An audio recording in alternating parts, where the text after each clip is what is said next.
Bonjour, merci beaucoup d'être avec nous ce matin pour ce nouveau webinaire. Donc, je me présente, Alexandrine Desourdis, je suis directrice stratégie de programmation, initiative d'impact et relations avec la communauté à la Chambre de commerce du Montréal métropolitain. Merci beaucoup de vous joindre à nous pour ce 5e épisode de notre série de webinaires Convergence. À titre de rappel, pour ceux qui viennent de se joindre à nous, Convergence est une grande initiative qui est co-développée par la Chambre et par BMO, avec l'appui de près de 20 partenaires, dont le gouvernement du Québec. Convergence, en fait, ça vise à appuyer les entreprises telles que vous, de tailles différentes, de tout secteur, dans la transition durable. On met à disposition des ressources, des outils, plusieurs éléments que vous pouvez d'ailleurs trouver sur la page web Convergence de la Chambre et que je vous invite à consulter. Convergence est une initiative qui est née suite à des consultations du milieu des affaires et de nos membres.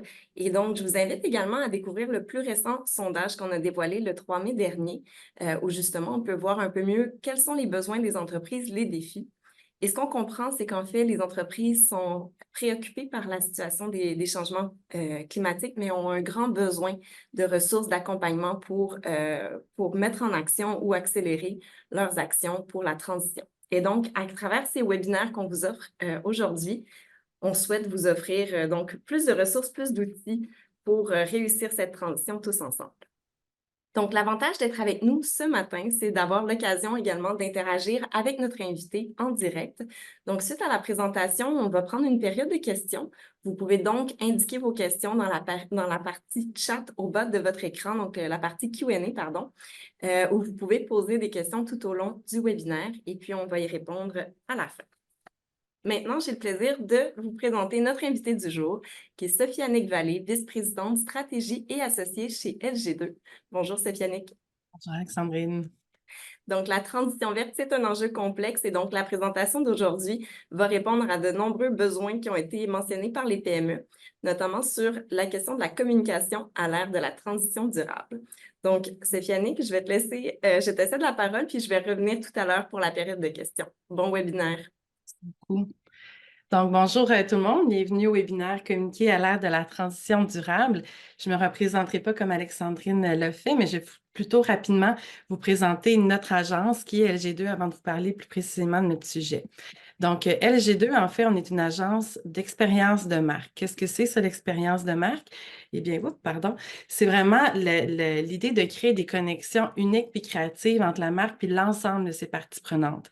Qu'est-ce que ça veut dire? C'est qu'on va venir créer vraiment des expériences communicationnelles ou sur le numérique ou dans l'espace physique pour vraiment créer un lien d'attachement entre la marque et ses employés, ses partenaires et ultimement ses clientèles.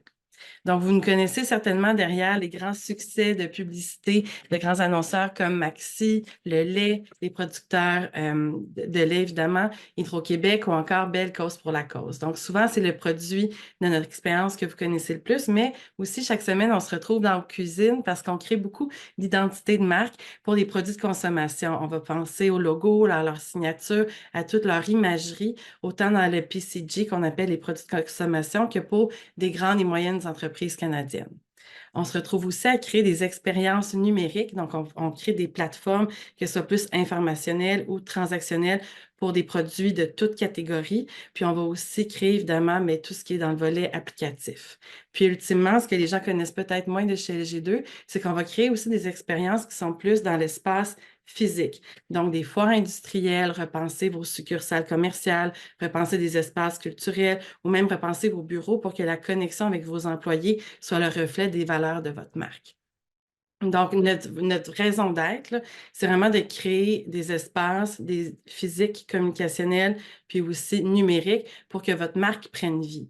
Mais ce que les gens connaissent un peu moins, c'est que pour y arriver, on n'a pas juste des créatifs, mais on a aussi une cinquantaine de stratèges qui vont s'assurer de penser aux grandes tendances, aux bouleversements, dans le fond, industriels de vos catégories pour donner vie à ces stratégies-là, pour qu'elles s'inscrivent vraiment dans votre catégorie, vos valeurs de marque et dans l'air du temps. Donc, une des raisons, dans le fond, pour laquelle on se positionne avec vous chez Convergence, c'est qu'on a vraiment la ferme conviction qu'on doit amener les citoyens, nos clientèles, à être des citoyens qui sont plus corporatifs, qui sont plus en phase, dans le fond, avec les grandes tendances. Pourquoi? Mais parce que chez LG2, on s'y met le devoir de mettre notre créativité au service du progrès. Puis aujourd'hui, ben, le progrès, il est quoi? Oui, il est financier, il est économique, il est social dans nos communautés, mais ultimement, il est surtout environnemental. Puis aujourd'hui, à cause des changements climatiques, à cause de l'accélération de la transition durable, la communication entre en jeu parce que c'est vraiment un des facteurs clés pour assurer le succès de vos transitions au sein de vos organisations. Donc, le contexte socio-économique nous exige beaucoup plus qu'auparavant de penser stratégiquement aux communications de la transition. On ne peut plus juste parler d'un point de vue commercial, mais on doit aussi positionner notre entreprise dans cette transition-là pour s'assurer que chaque entreprise communique clairement autant à l'interne qu'à l'externe comment elle évolue dans cette transition-là. Donc, le contexte actuel, évidemment, là, on le sait, hein, c'est un code rouge pour l'humanité. Malheureusement, l'année 2023 a été l'une des années les plus chaudes jamais enregistrées. On parle d'instabilité géopolitique, environnementale, sociale, puis tout ça, bien, ultimement, ça a vraiment un impact sur notre anxiété qui est plus collective. Puis on le sait, on le lit, on l'entend, les enjeux de santé mentale ont jamais atteint d'aussi hauts sommets, autant pour les Québécois que pour les Canadiens. On parle plus juste d'une crise, mais on parle de permacrise parce qu'il y a tellement de facteurs anxiogènes que les gens aujourd'hui ont beaucoup de mal à se projeter, à s'imaginer comment la tendance va changer, comment est-ce qu'on va pivoter comme société, comme espèce, pour se dire que, ben oui, on peut recroire dans le fond un avenir meilleur. Puis on le sait, hein, qu'est-ce qu'on fait quand on est anxieux? Ben, on cherche des poignées pour y croire. On a besoin de voir des leaders s'élever qui vont nous donner foi puis qui vont nous dire non, non, le cours des choses, il est encore temps de changer. Si par le passé, c'est souvent la religion hein, qui avait cet objectif-là un peu de nous ramener puis de nous donner foi dans un avenir qui est collectivement positif. Après, il y a eu les gouvernements qui étaient un peu, dans le fond, les donneurs d'ordre puis en qui on avait envie d'avoir confiance. Mais depuis quelques années, déjà, ce qu'on voit, c'est que les consommateurs, les citoyens se tournent plus vers les organisations et leur demandent de prendre position. Donc, avant, si on espérait que les entreprises allaient prendre position. Aujourd'hui, on s'attend à ce qu'elles le fassent parce que notre foi, notre croyance est passée plus des politiciens aux grands dirigeants, aux entrepreneurs, aux gens qui peuvent vraiment changer concrètement le cours des choses en activant les opérations, en n'attendant pas juste que d'un point de vue politique, ça se passe à haut niveau. Donc, ce qui est intéressant pour la toute première fois, c'est que ce n'est pas juste dans les attentes que les consommateurs ont, mais on voit aussi que leurs intentions d'achat changent. Auparavant, beaucoup de consommateurs disaient, j'aimerais bien acheter, dans le fond, un produit ou avoir un service qui est plus éthique, qui est plus responsable, mais je n'ai pas nécessairement les moyens. Aujourd'hui, ce qu'on voit, c'est que l'écart entre l'intention et la prise d'action se rétrécit, ce qui est vraiment encourageant parce que les gens se disent aujourd'hui prêts et paient pour une surprime d'un produit ou d'un service quand on sait qu'il est dit équitable et responsable. Puis ça, c'est la toute première fois là, depuis que je fais de la stratégie que je vois, dans le fond, cette tendance s'élever. Puis quand on pense au contexte inflationniste dans lequel on se situe, mais ça ne peut qu'être positif parce que, imaginez si on n'était pas en mode où les gens aujourd'hui sont plus pris à la gorge puis essaient vraiment consciencieusement de choisir qu'est-ce qu'ils achètent. Cette tendance-là, ce ne serait pas juste une tendance de fond, mais ce serait tout doucement une nouvelle norme en devenir. Donc, la raison pourquoi c'est vraiment important pour vous de communiquer ou d'emboîter le pas ou d'accélérer la transition de vos organisations vers une transition plus durable, c'est qu'aujourd'hui, la pression sur les entreprises, elle va être triple. C'est pas juste les donneurs d'ordre puis le point de vue législatif qui s'attend les organisations à opérer ce changement-là, mais il y a aussi maintenant les employés qui veulent, d'un point de vue d'attractivité, travailler pour des entreprises qui sont beaucoup plus engagées dans la transition. Et ultimement, pour votre compétitivité commerciale, c'est la même chose. Les consommateurs vont vouloir acheter des produits et des services qui sont plus engagés dans cette transition-là. Donc, les communications, on le sait, hein, c'est essentiel pour faire changer les comportements, faire évoluer les valeurs sociales, vraiment faire changer le cours des choses d'un point de vue de la masse critique. Fait que si les citoyens, pendant longtemps, y allaient aux urnes pour voter pour des changements, aujourd'hui, on peut se dire qu'ils vont vraiment acheter en votant avec leur portefeuille. Puis les organisations, mais votre devoir aujourd'hui, c'est de rendre ce vote-là beaucoup plus progressiste et durable en accélérant le changement. Puis pour envoyer ce signal-là, bien évidemment, il faut communiquer. Il faut savoir communiquer autant à l'interne pour rallier vos parties prenantes, pour rallier vos partenaires, pour rallier vos employés, pour que chacun sache comment être informé, comment contribuer, puis s'assurer que la transition s'accélère, que ce ne soit pas juste une intention, mais qu'on passe à l'action. puis du même niveau. On doit s'assurer aussi de le communiquer à l'externe pour envoyer le signal de changement. Puis la littérature le démontre. Plus une catégorie avec des leaders va entamer le pas, plus la compétition risque de suivre. Puis l'idée, c'est pas de faire de la transition votre point de différenciation, c'est d'élever les consciences pour qu'ensemble, on transitionne. Puis ça, c'est pas juste d'un point de vue de la compétitivité, mais c'est vraiment, comme on pourrait se dire, pour la survie de notre espèce. Donc, si la communication est un facteur clé pour donner vie à la transition durable, on n'est pas naïf non plus. On sait que de communiquer aujourd'hui, c'est quand même un terrain qui est miné. Pourquoi? Bien, on le sait, c'est devenu de plus en plus complexe de communiquer, hein. Le contexte politique, les médias, on va dire qu'ils sont plus polarisés, mais qui sont aussi plus polarisants. Dans les dernières années, on a vu beaucoup la culture de l'annulation, que ce soit pour des personnalités publiques, des marques ou des grandes entreprises ou des hauts dirigeants. On traverse des défis dans la diversité, l'inclusion, on ne sait plus comment endosser une cause, on ne sait plus si on devrait endosser des causes.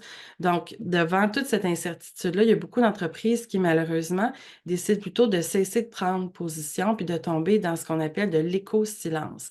Donc, avec la peur d'être pointé du doigt ou de faire erreur, elles préfèrent se taire.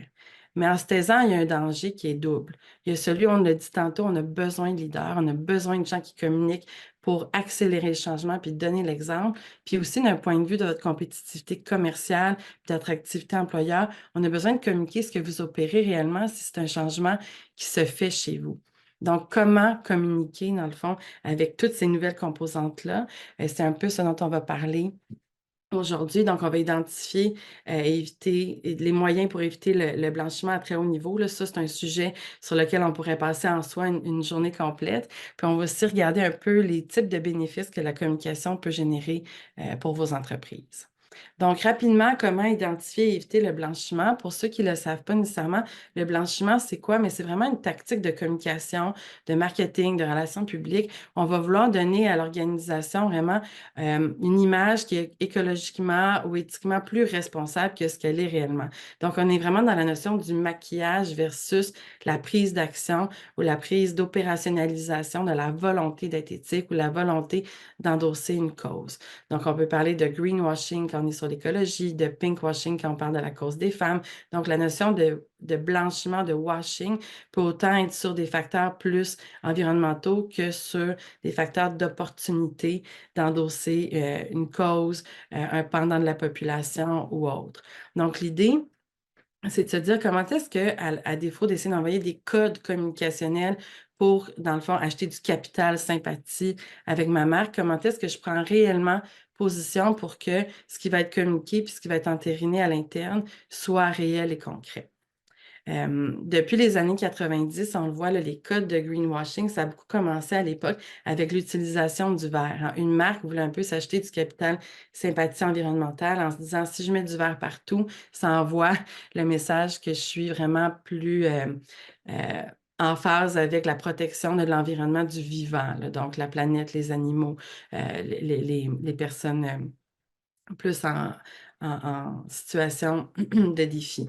Donc, on le fait pour l'environnement, mais on le fait aussi pour le secteur de la santé quand on voulait avoir des codes bleus. Donc, vous pouvez voir que la façon de positionner nos marques avec le type de code qu'on va utiliser peut envoyer un signal qui, lui, est un peu opportuniste. C'est ce qu'on veut s'éviter de faire comme organisation. Donc, on le fait d'un point de vue plus identitaire avec les codes visuels, avec les couleurs, etc. Mais on peut le faire aussi en communication avec des programmes. Donc, il y a souvent 3 grands types de blanchiment dont on va parler. Celui de la tromperie intentionnelle où, dans le fond, ce qu'on veut, c'est de communiquer pour vraiment faire une diversion sur une action qui est activement négative. À titre d'exemple, je peux vous parler de Burger King. Burger King qui est vraiment dans le fast-food, qui ne va pas nécessairement avoir une conscience écologique, mais ce qu'ils ont décidé de faire en France, c'est vraiment de faire une publicité où ils faisaient la promotion de vaisselle réutilisable à même, dans le fond, leur restaurant. La vérité, c'est que c'est pas Burger King qui est leader et qui a changé sa façon d'opérer. La vérité, c'est qu'aujourd'hui, il y a une loi anti-gaspillage en France qui s'est instaurée pour l'ensemble de la catégorie. Donc, on essaie vraiment de tromper la perception du consommateur en disant, voici ce qu'on fait chez Burger King, quand en réalité, ce sont tous les compétiteurs de la catégorie qui doivent légalement aujourd'hui opérer de cette façon-là. On peut aussi parler d'allégations vagues quand on va essayer d'aller chercher, dans le fond, une initiative qui reste pas très, très clair de façon très spécifique pour dire comment est-ce que la marque peut avoir un impact qui est négatif ou positif. Je m'explique. H&M, à titre d'exemple, va avoir à travers l'ensemble de ses vêtements une gamme qu'ils vont appeler Conscious, où là, on a l'impression d'avoir bonne conscience environnementale quand on achète ce produit-là parce que 50% dans le fond des matériaux de fabrication ont été réutilisables.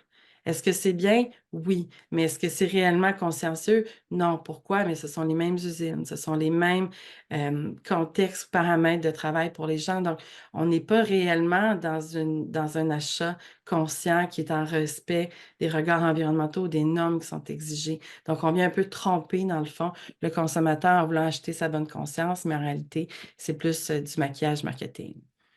Puis, ultimement, bien, on a aussi toute la notion qui est d'avoir une initiative où on prend toute la place en donnant l'impression que c'est l'entreprise qui est consciencieuse, mais en réalité, ce n'est qu'une petite activation en soi.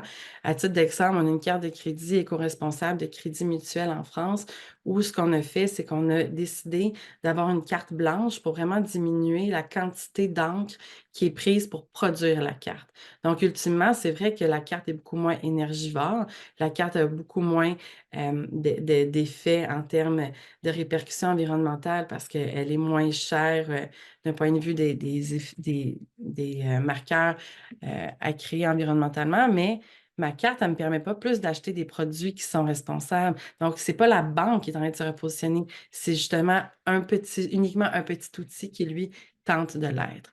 Donc, vous voyez que l'éco-blanchiment, il peut avoir plusieurs façons de l'opérer. C'est sûr que l'idée, c'est pas d'être parfait, hein, c'est d'être conscient que ça existe, d'essayer de trouver des trucs, de trouver des moyens pour l'éviter.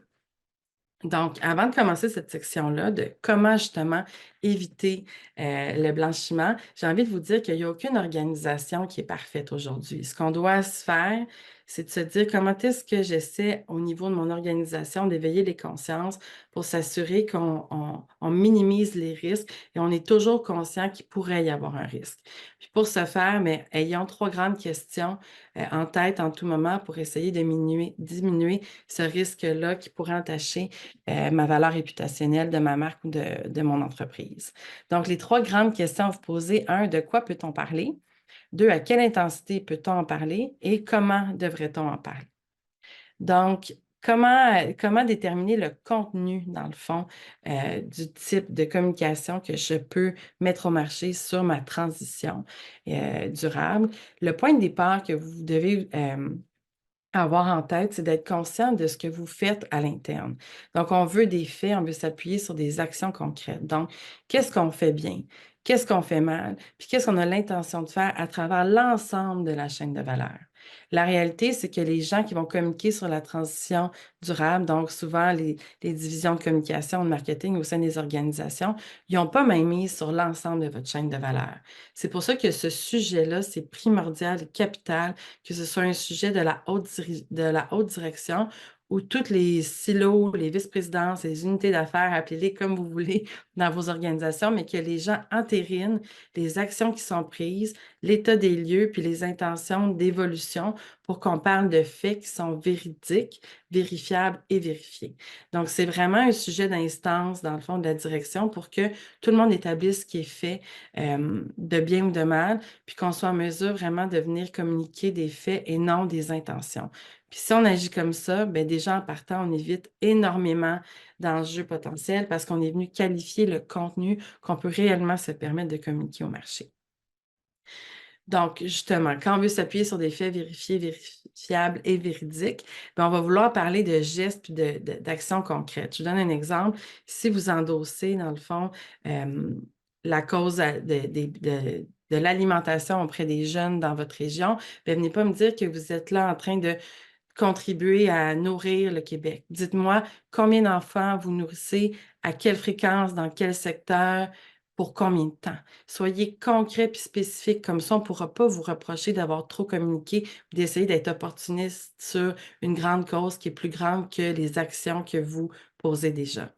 Aussi, essayez de vous rattacher à des cadres de référence ou des certifications qui sont connues ou qui sont reconnues. Ça, c'est vraiment clé parce qu'on le sait, hein, la transition durable elle est en train de s'opérer à l'échelle global, puis c'est pas une science. Tout le monde est en train d'essayer de comprendre c'est quoi le ESG, c'est quoi le GES, c'est quoi la RSE, c'est quoi l'impact durable. Donc, on a besoin de certification pour démontrer qu'on s'inscrit dans la grande réflexion, puis qu'on se rattache, dans le fond, aux leaders qui lead par l'exemple et qui certifient que ce qu'on fait, ben, c'est en accord avec les grandes normes qui sont en train de s'opérer.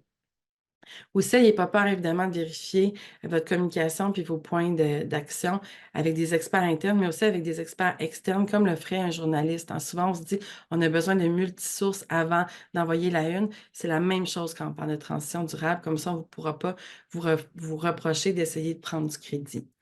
Puis une pratique qu'on essaie vraiment d'avoir aussi à l'interne avec nos clients, mais c'est vraiment de faire un pré-mortem. Donc, plutôt que d'attendre à voir comment la campagne ou les actions de communication se sont développées, mais essayer en amont de penser à toutes les questions, tous les angles morts qu'un journaliste qui cherche à une, qu'un compétiteur qui vous veut un peu du mal ou qu'un utilisateur des plateformes sur les réseaux sociaux a envie de vous challenger ce matin-là. Quelles sont les grandes questions que vous pourriez être critiquées pour les voir venir et être en mesure de réagir plus vite au moment voulu? Deuxième grande question à vous poser, à quelle intensité je peux parler de ma transition ou des actions que je pose à travers ma transition à l'externe puis à l'interne? La première chose qui est importante pour chacune des entreprises, c'est d'être consciente d'où elles se situent pour orienter l'intensité qu'on va pouvoir mettre dans nos messages.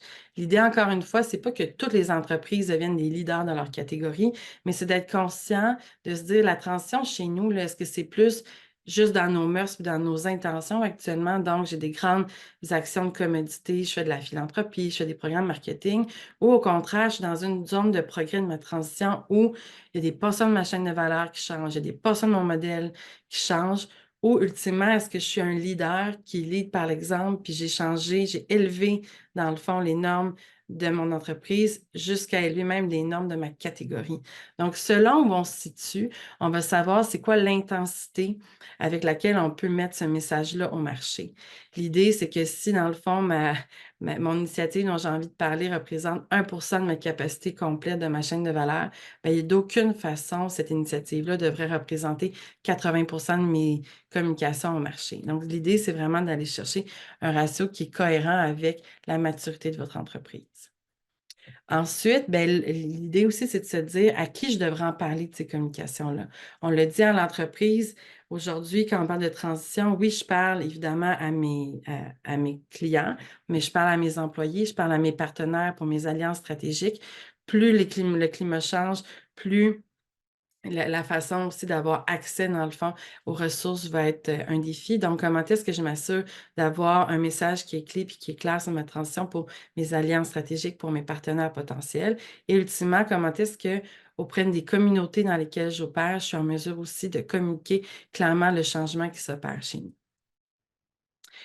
Puis, ben, au-delà de juste penser à mes auditoires, après, une fois que j'ai réfléchi à mon contenu, que je sais l'intensité avec laquelle je peux en parler, que j'ai déterminé les gens auprès de qui je vais en parler, mais je reprends ma chaîne de valeur puis je réfléchis à travers elle, quels sont tous mes points de contact, mes points pivots où je peux aller gérer l'adhésion, faciliter, clarifier, outiller les gens pour que le changement s'opère pas juste d'un point de vue philosophique, mais concrètement. N'oubliez pas, les gens qui font partie de votre chaîne de valeur sont vos premiers ambassadeurs. Donc, le plus on va leur communiquer le changement, où ils se situent, le plus créativement on va les mobiliser aussi avec notre communication, le plus grand la force de notre transition va être. C'est à ce moment-là aussi où c'est important pour vous de réfléchir à quelle est l'information que j'ai envie de rendre publique quand les gens sont en mode recherche puis qui ont envie de comprendre puis de trouver eux-mêmes l'information. Donc, ce qu'on appelle dans mon jargon le pull communication. Donc, quand est-ce que je tire l'info quand les gens en ont besoin versus quand est-ce que comme annonceur, j'ai envie de pousser l'information dans le marché puis d'envoyer le signal. Donc, c'est à ce moment-là où vous pouvez avoir un peu, dans le fond, établir l'information qui devrait être toujours à disposition des gens quand ils sont en mode recherche versus quand il y a des moments où j'ai envie d'envoyer un signal qui est clair. Puis finalement, ben, la fréquence et la durée, c'est vraiment important. Un changement, une transition comme ça s'opère dans le temps sur plusieurs années. C'est laborieux, là, c'est un marathon. Donc, l'idée, c'est pas de faire une approche bing-bang, mais plutôt, c'est de se dire comment est-ce que je vais parler, je vais communiquer en continu, je vais mesurer dans le temps, je vais aussi mettre à jour l'information pour expliquer l'évolution, pour crédibiliser ma démarche, puis aussi reconnaître nos erreurs, nos difficultés, nos défis pour que les gens comprennent où on se situe dans le temps. Il n'y a personne qui va pouvoir vous reprocher de trop communiquer. Fait que c'est dans cette idée-là que je pense que c'est important de mettre à jour et en continu la transition qui s'opère chez vous, autant pour l'interne que pour l'externe. Troisièmement, la dernière question, donc on a pensé au contenu, on a pensé aussi à l'approche. Maintenant, comment je peux le faire, comment ça se concrétise? Eh bien, la première chose que j'ai envie de vous dire, c'est que quand on communique, ça aussi, ça nécessite de l'énergie.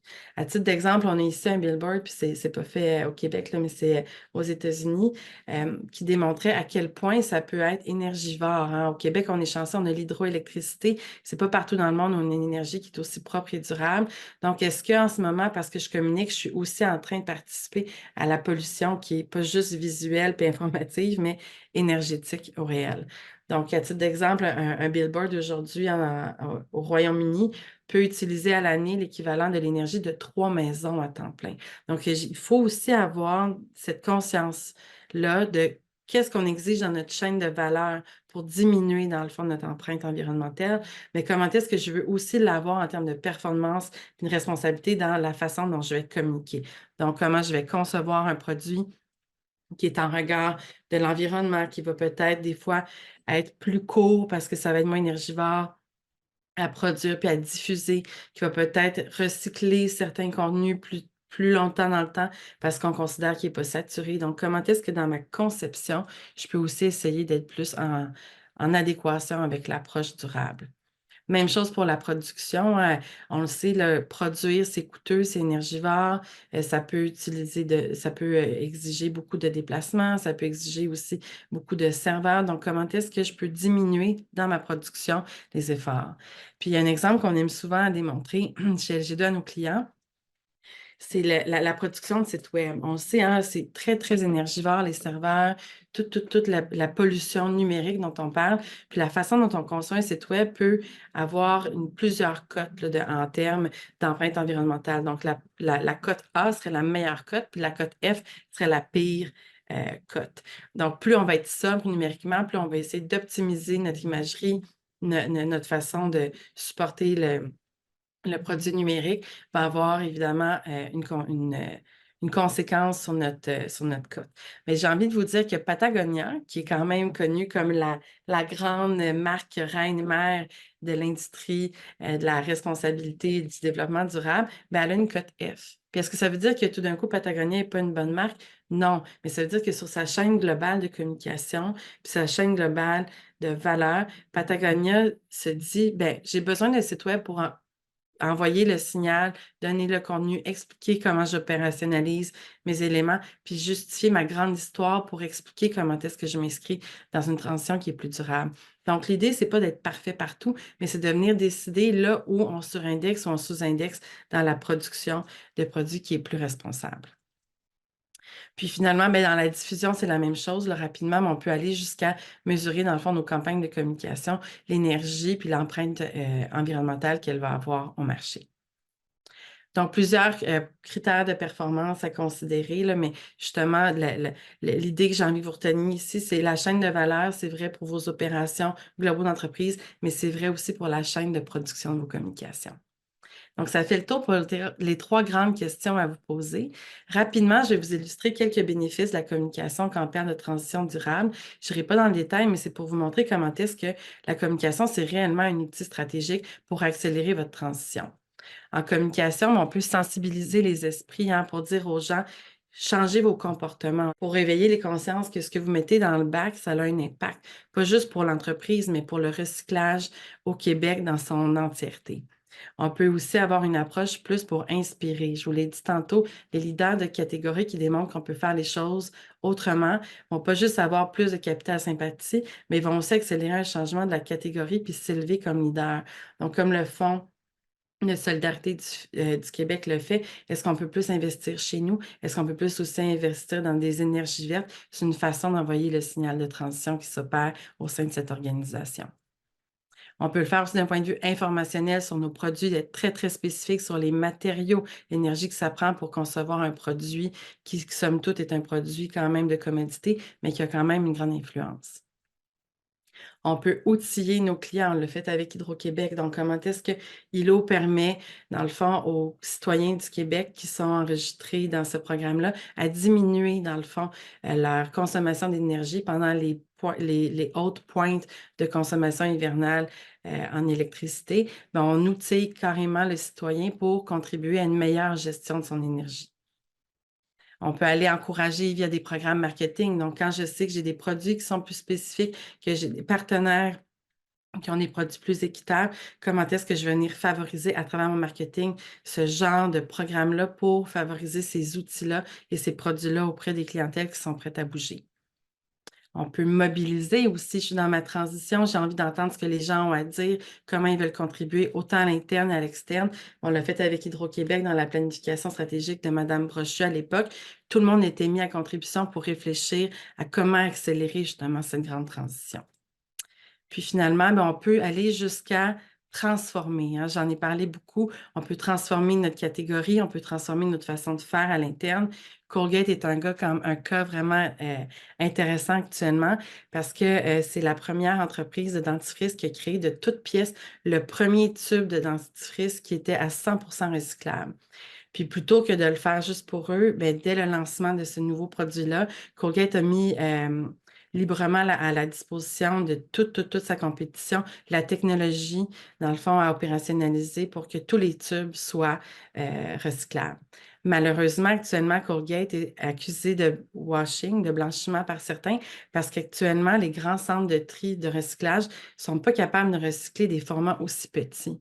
Mais plutôt que baisser les bras, qu'est-ce que Colgate fait? Ils font du lobby en Californie ou dans les États où le recyclage de ces petits formats-là n'est pas possible pour élever les consciences, pas juste transformer la façon des marques de faire, mais aussi la façon des municipalités.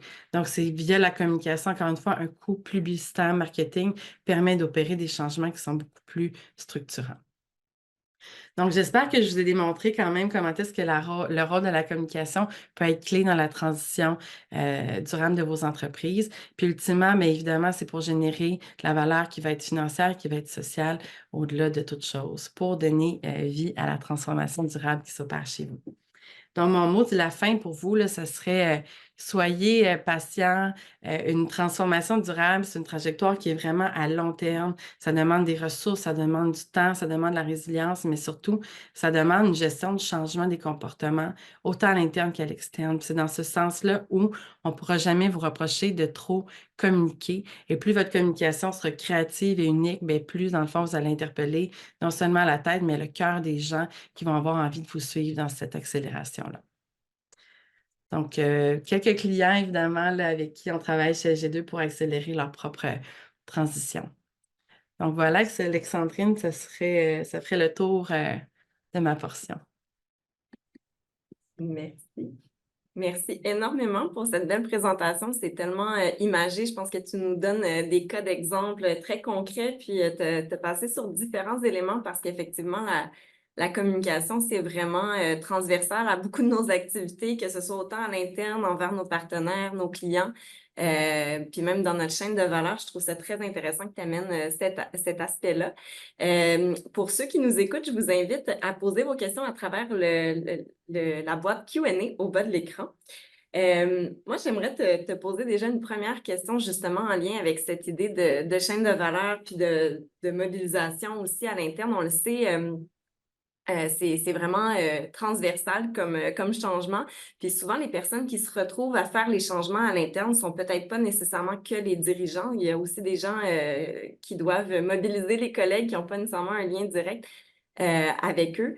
Comment on peut communiquer à l'interne de façon positive et que ça soit vraiment intégré à notre culture d'entreprise? Est-ce qu'il y a des bonnes pratiques que tu observes pour que justement on communique avec nos collègues, qu'on les mobilise justement à faire partie de ce changement-là? Est-ce qu'il y a des bonnes pratiques que tu voudrais? Bien, c'est sûr que d'envoyer le signal que c'est un projet en soi organisationnel, puis d'avoir un comité qui s'assure d'opérer ça à travers toute la chaîne de valeur, ça va être clé. Donc, l'idée, c'est que ce soit plus juste un projet qui appartient à l'équipe de la marque ou du marketing ou des coms selon la façon dont c'est structuré dans vos organisations, mais d'avoir un comité qui va avoir, où il va y avoir des représentants, dans le fond, de toutes les unités, mais aussi de toutes les expertises pour avoir des super ambassadeurs, à titre d'exemple. Donc, c'est sûr que ce comité-là va souvent être opéré par, comme je le disais, les grandes équipes de com, mais l'idée, c'est que tout le monde ait la même boîte à outils, la formation continue, puis que le contenu, je dirais, qui est commun à tous, soit après adapté pour chacune des unités ou chacune des expertises ou des groupes de pratique. Donc, il faut quand même centraliser. Souvent, on appelle ça des groupes pivots ou des groupes projets atypiques, mais il en faut un pour assurer la communication de la transition. Merci, c'est vraiment intéressant l'idée de se trouver des champions aussi de différentes unités ou peu importe là, si on parle de l'interne ou plus de notre chaîne de valeur, mais donc c'est super intéressant. J'ai une autre question qui nous vient plutôt sur te montrer les cotes A, F pour tout ce qui est la notion de site web. Puis c'est vrai qu'on pense des fois moins à l'impact du numérique parce que c'est peut-être moins concret, moins tangible. Pourtant, c'est bien là. Donc, quelqu'un nous demande en fait quels sont les critères peut-être pour établir une cote A ou F. Est-ce que tu aurais plus d'informations sur cette cote-là? En fait, il y a des sites auxquels vous pouvez avoir accès actuellement. Là, j'ai pas le nom en tête actuellement, mais où on peut voir, dans le fond, la cote actuelle de notre site. OK? Puis l'idée, c'est que plus le contenu va être lourd sur notre site, on peut réfléchir derrière une image, là, une façon de minimiser, dans le fond, la lourdeur de l'image. Il y a des couleurs qui sont moins lourdes. Il y a des critères de typographie qui sont moins lourds. La façon dont on va faire de l'animation, ça aussi, ça prend de l'énergie. La façon aussi, si on veut supporter de la vidéo. Donc, vous comprenez, ce sont toutes les composantes du site. Plus le site est souvent complexe, plus le site va être lourd. Donc, l'idée, c'est pas de se dire, je dois absolument avoir un site minimaliste, mais c'est d'être conscient des choix à faire. Donc, si je suis index en vidéo, peut-être que je peux sous-indexer dans un certain type de technologie. Si je sais que j'ai des couleurs qui sont plus porteuses, peut-être que je peux choisir d'avoir des illustrations versus des photos qui vont être moins lourdes. Fait que c'est vraiment des critères. Il faudrait que les experts de chez G2 vous en parlent parce qu'ils seraient mieux positionnés que moi. Mais c'est le genre de réflexe, dans le fond, qu'il faut avoir. Donc, c'est autant dans le contenu qu'on met que dans comment on planifie utiliser le contenu, puis comment est-ce qu'aussi on est rattaché dans l'écosystème numérique avec le trafic qu'on génère. Parce que plus de trafic qu'il y a, plus on utilise l'espace serveur. C'est vraiment une machinerie en soi.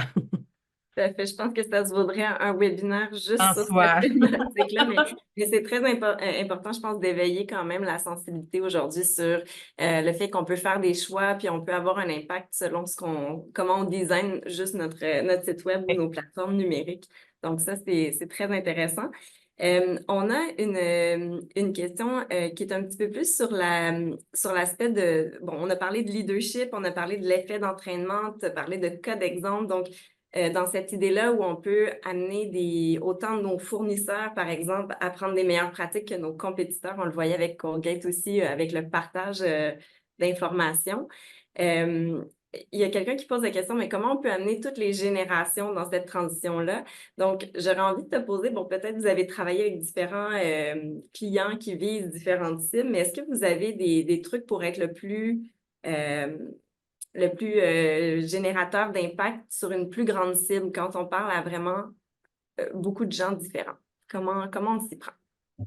Ben, je pense que c'est sûr que quand on veut parler à du multigénérationnel, aujourd'hui, les communications sont tellement fragmentées qu'on ne pourra pas avoir juste une grande initiative. C'est sûr que c'est plus laborieux. On peut encore avoir des coups d'éclat. Puis je pense que c'est une de nos forces chez LG2. On est capable de rallier du multigénérationnel derrière des grandes initiatives comme on l'a fait pour Hydro-Québec ou pour les producteurs de lait, d'exemple. Mais le plus spécifique on va être par génération, le mieux. Donc, c'est d'avoir je dirais, une stratégie qui est multisegment pour se dire, oui, il y a certaines initiatives où encore aujourd'hui, je vais attirer la masse, mais après, je vais venir peaufiner mon message par couche de segments pour m'assurer que j'ai un rapport qui est plus émotif. Aujourd'hui, là, contrairement à ce que beaucoup de gens pensent, pense, une des couches de population qui est le plus anxieuse vis-à-vis de l'environnement, ce sont les personnes âgées. Pourquoi? Parce ils sont inquiets pour leurs petits-enfants. Donc, on voit plein d'initiatives avec des personnes plus âgées qui emboîtent ce pas-là, qui vont vraiment décrier comment on doit faire bouger les choses, on va faire du lobbying auprès des gouvernements parce qu'ils ont, eux, à cœur leurs petits-enfants. La couche active est peut-être plus les jeunes parents, là, les 35-55 ans, sont plus débordés, ils ont moins de temps. Fait que eux, c'est peut-être plus de les outiller. Fait que l'idée, c'est qu'il n'y aura pas juste une approche mainstream, excusez l'anglicisme, mais c'est d'y aller vraiment avec, on appelle ça dans notre jargon l'insight pur, l'insight humain. Comment je vais aller raisonner pour aller chercher le cœur et la tête des personnes que j'ai envie de convaincre ou de mobiliser. C'est vraiment bien dit, mais en fait, donc, on comprend qu'avec les différents publics viennent différentes préoccupations. Donc, on répond aussi différemment à leurs préoccupations. J'aime beaucoup le mot raisonner. Je pense que c'est très juste. Euh, on parle souvent d'authenticité avec la communication dans un contexte où on est tous en apprentissage, on évolue, on part pas tout le temps d'un modèle où on est born green, là, si je peux me permettre l'anglicisme.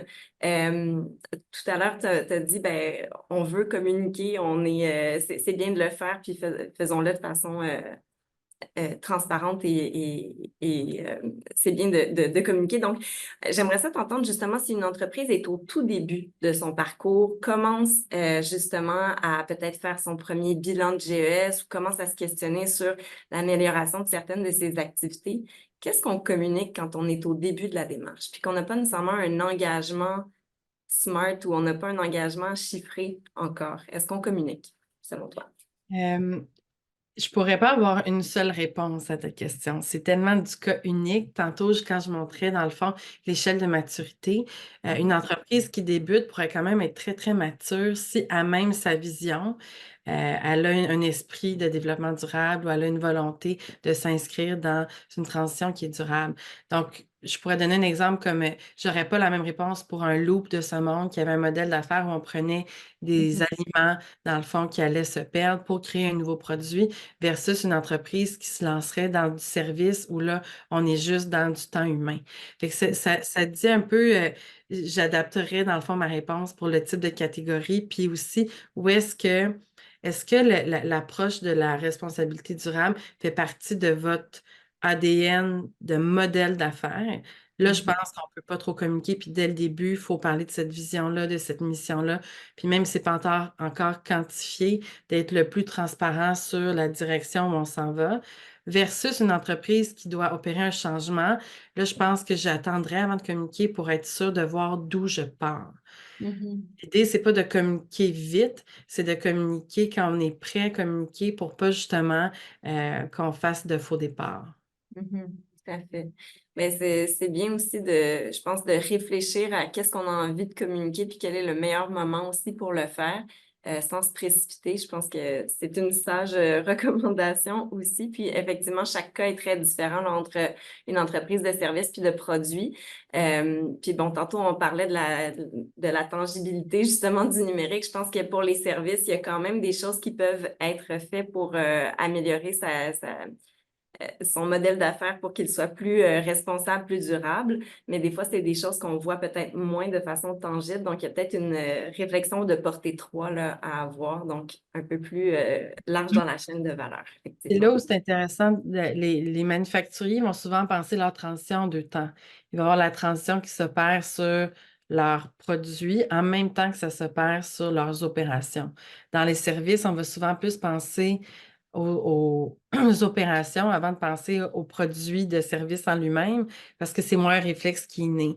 Puis souvent, on a moins d'impact, mais la réalité, c'est que même l'entreprise de service doit penser à comment son service, lui aussi, peut être plus responsable et durable. Mhm. Très intéressant. Mais merci beaucoup. J'ai deux questions encore. Alors, on a ici la question de, est-ce que la maturité en impact environnemental d'une entreprise, c'est pondérable? Est-ce qu'on peut le mesurer pour savoir dans quelle catégorie de maturité on se trouve? Oui, je pense vraiment, comme quand je disais, là, la première étape, c'est de voir comment et quelles sont les informations, les grandes actions qui sont faites sur la chaîne de valeur. Après, c'est de se dire, bon, mais quand je regarde l'ensemble, je réalise que toutes les actions se posent plus au niveau du marketing. Fait que l'idée, ça ne sera pas une mesure qui va être quantitative, ce ne sera pas un score, mais ça va être évidemment un score qualitatif, je dirais. Est-ce que ça, c'est notre façon à nous, chez LG2, de le faire rapidement pour venir démystifier évidemment ce qui peut être communiqué, mais si vous inscrivez dans une transition, bien là, oui, il y a des vrais scores qui peuvent se faire d'un point de vue beaucoup plus mesurable. On pense à des certifications, on pense à de l'accompagnement plus que j'aime appeler ingéniérique, là, où on est vraiment plus dans la démarche, où on vient quantifier les émissions, etc., etc. Mhm. Donc, Tout à fait. encore une fois, il y a deux réponses à la question. Tout à fait, puis c'est vrai que c'est très large. Donc, d'ailleurs, j'invite pour les gens qui sont intéressés, on avait notre premier webinaire qui est toujours disponible en ligne dans la boîte à outils Convergence sur les GES, mieux comprendre les GES. Puis on a abordé aussi cette question-là de calcul, de bilan de GES. Donc, pour ce genre d'outils-là, vous pouvez les retrouver dans la boîte à outils. Puis effectivement, je pense que là, d'un point de vue comme de communication, on est peut-être sur une analyse qui est, comme tu le mentionnes, le plus qualitative. Euh, J'aurais une question en fait plutôt en lien avec des outils. J'aimerais, bon, on a évoqué là, des cotes, on a évoqué des certifications. Ce que tu nous présentes aujourd'hui, c'est plein de notions aussi très intéressantes. Vers quels outils on peut se retourner après aujourd'hui si on a envie de poursuivre notre réflexion puis notre apprentissage? Je dirais qu'il y a plusieurs éléments, là. Il y a évidemment des ressources comme les normes industrielles, là, SASB, SASB, où là, on peut aller voir, dans le fond, propre à ma catégorie, quelles sont les normes, quels sont les grands indicateurs que je devrais avoir vis-à-vis de mon marché d'affaires. Après, il y a beaucoup d'organismes à but non lucratif qui ont vraiment cette mission-là d'aider la transition ou d'éveiller les consciences. Fait qu'on pense, disons, à Décarbone Plus, ceux qui seraient vraiment dans un processus de décarbonation, mais c'est le genre d'OBNL que vous pourriez avoir. Pour les startups, Zoo, dans le fond, affilié là, avec anciennement le Cirque du Soleil, mais c'est aussi, dans le fond, un regroupement de startups qui réfléchit, dans le fond, à l'accélération de cette transition-là. Fait les OBNL, les universités aussi, j'ai envie de dire, il y a beaucoup de professeurs qui publient de la littérature, qui sont sur des panels. Fait il y a beaucoup d'informations gratuites actuellement. Convergence, évidemment, est quand même un outil. Puis, ben, LG2, là, si vous voulez qu'on vous aide dans votre transition, je ne serai pas de la survente, mais c'est sûr que c'est une expertise qu'on a à l'interne, puis on peut vous guider puis vous accompagner dans ce genre de réflexion-là. Merci beaucoup. Ça nous donne différentes pistes. Puis définitivement, je pense qu'aujourd'hui, ça éveille la curiosité à aller chercher un petit peu plus sur toutes ces notions-là, puis comment on peut les intégrer dans nos pratiques d'affaires. Donc, c'est très intéressant. Merci beaucoup, Sofiane, pour le partage de ton expertise, la présentation, puis le moment d'échange aussi pour répondre à nos questions. C'est ce qui va conclure en fait notre webinaire d'aujourd'hui. Puis en fait, je voulais donc inviter les participants qui sont en ligne si vous souhaitez revisiter les derniers webinaires, en fait, ils sont tous disponibles sur la boîte à outils de Convergence. Et le prochain sera le 31 mai, où on va parler en fait du parcours d'Énergir et des leçons tirées de sa transition. Donc, je pense que ce sera également un autre webinaire fort intéressant. Donc, sur ce, je vais te remercier encore une fois, Sofiane, pour le partage. Puis je vous souhaite à tous une très belle journée. Merci beaucoup d'avoir été avec nous.